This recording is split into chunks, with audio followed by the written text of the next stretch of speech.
September 2008. The global financial system is collapsing. Stock markets are crashing across the world. Banks are refusing to lend to each other. And the credit system, the invisible engine that powers the global economy, is beginning to freeze. Just months earlier, one of Wall Street's oldest institutions had already collapsed. Bear Stearns, founded in 1923, was forced into an emergency sale. But that was only the beginning. On September 15, 2008, the unthinkable happened. Lehman Brothers, a bank that had survived the Great Depression, filed for bankruptcy. It was the largest bankruptcy in American history. More than $600 billion in assets vanished overnight. And within hours, fear began spreading through the global financial system. Money market funds started collapsing. Banks stopped trusting each other. Credit markets froze. And the world suddenly faced a terrifying possibility. The modern financial system might collapse completely. Inside Washington, U.S. officials were watching the crisis unfold in real time. Treasury Secretary Henry Paulson later described the situation with a single word: terrifying. Because if the banking system failed, the global economy could stop. No loans, no credit, no functioning financial markets. Companies would struggle to pay employees, businesses could shut down, and millions more people could lose their jobs. The United States government believed it had only one option left: an emergency rescue plan worth $700 billion. A bailout so large it shocked the world. This program would become known as Troubled Asset Relief Program, or simply TARP.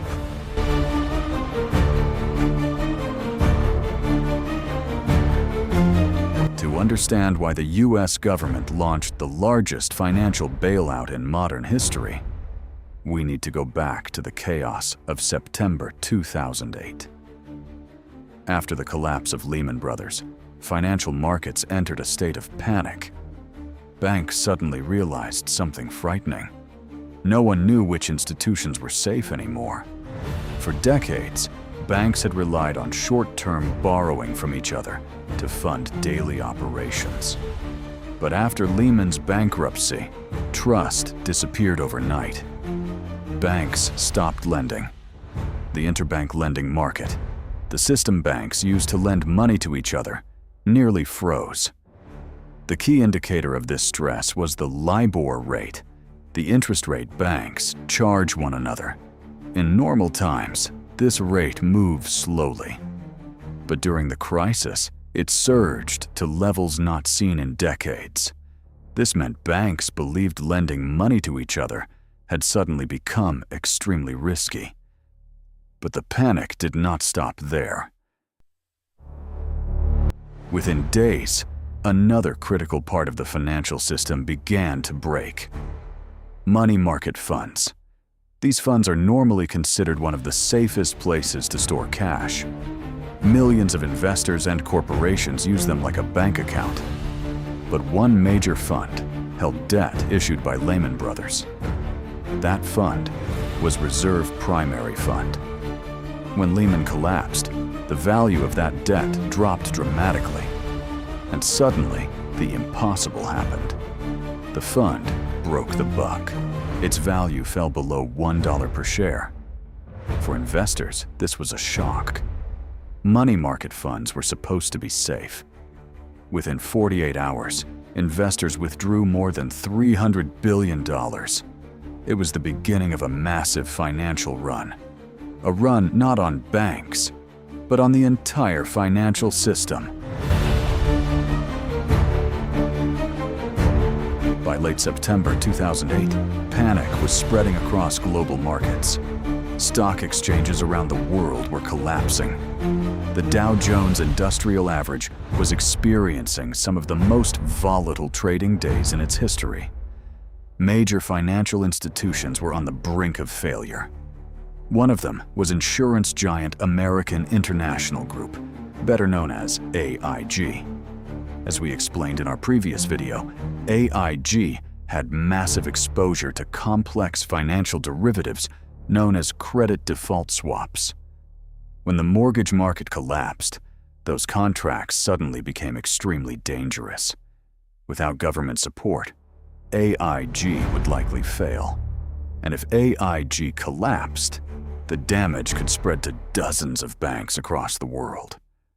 The US government stepped in with an emergency rescue worth $85 billion. But even that intervention was not enough to calm the markets, because the crisis had already spread far beyond a single company.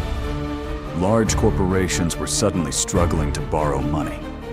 Companies that relied on short-term financing to pay employees and suppliers found themselves locked out of credit markets. Even major firms like General Electric faced difficulties accessing funding. The global financial system was choking, and policymakers feared something much worse: a complete collapse of credit.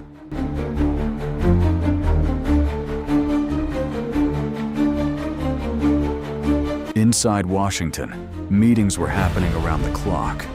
Treasury Secretary Henry Paulson and Federal Reserve Chairman Ben Bernanke warned lawmakers that the financial system was dangerously close to collapse. They believed the government had to act immediately. Their solution was bold.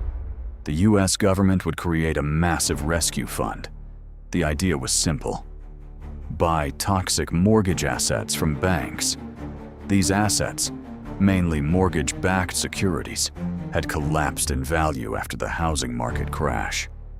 Banks were stuck holding them, and because no one knew how much those assets were worth anymore, investors stopped trusting banks altogether. By removing these toxic assets from bank balance sheets, the government hoped to restore confidence. But the cost of such a plan would be enormous. The number proposed shocked Congress: $700 billion. It was one of the largest financial rescue plans ever proposed. The program was officially called the Troubled Asset Relief Program, or TARP.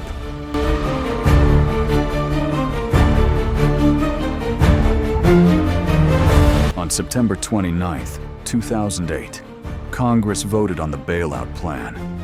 Many lawmakers were deeply uncomfortable with the idea of rescuing large banks. After all, millions of Americans were already suffering from the housing crash. Foreclosures were rising rapidly. Unemployment was beginning to increase, and voters were furious at Wall Street. When the vote happened, the result shocked financial markets. The bailout failed. Within minutes, panic spread across Wall Street. The Dow Jones plunged 777 points in a single day. At the time, it was the largest point drop in history. More than $1 trillion in market value disappeared. The message from investors was unmistakable. Without government intervention, the financial system might collapse. Under enormous pressure, lawmakers returned to negotiations. Just days later, Congress approved a revised bailout plan. On October 3, 2008, TARP officially became law.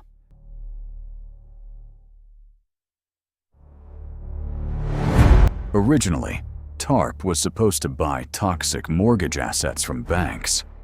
But the plan quickly changed. Officials realized that directly purchasing those assets would take too long. Instead, the government decided on a faster solution: inject capital directly into banks.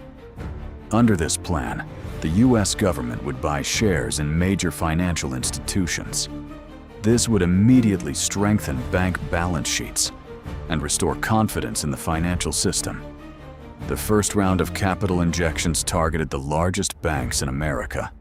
These included J.P. Morgan Chase, Bank of America, Citigroup, Wells Fargo, Goldman Sachs, Morgan Stanley. In total, the U.S. government eventually committed about $426 billion through TARP programs. The goal was simple: stop the panic, stabilize the banking system, and restore confidence in financial markets.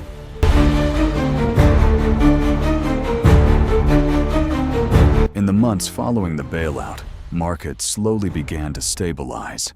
Banks regained access to funding, credit markets reopened, and the immediate collapse of the financial system was avoided. Many economists believe TARP played a critical role in stabilizing the crisis. But the program remained extremely controversial. Millions of Americans were losing their homes. Foreclosures surged across the country. Unemployment eventually climbed above 10%. Yet many of the banks responsible for risky behavior were now receiving government support. For critics, the bailout represented a fundamental injustice. Wall Street had been rescued, but ordinary citizens were left to suffer the consequences.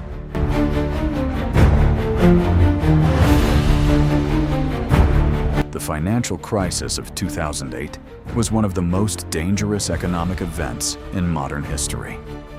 Within months, the collapse of institutions like Bear Stearns, Lehman Brothers, and AIG pushed the global financial system to the brink.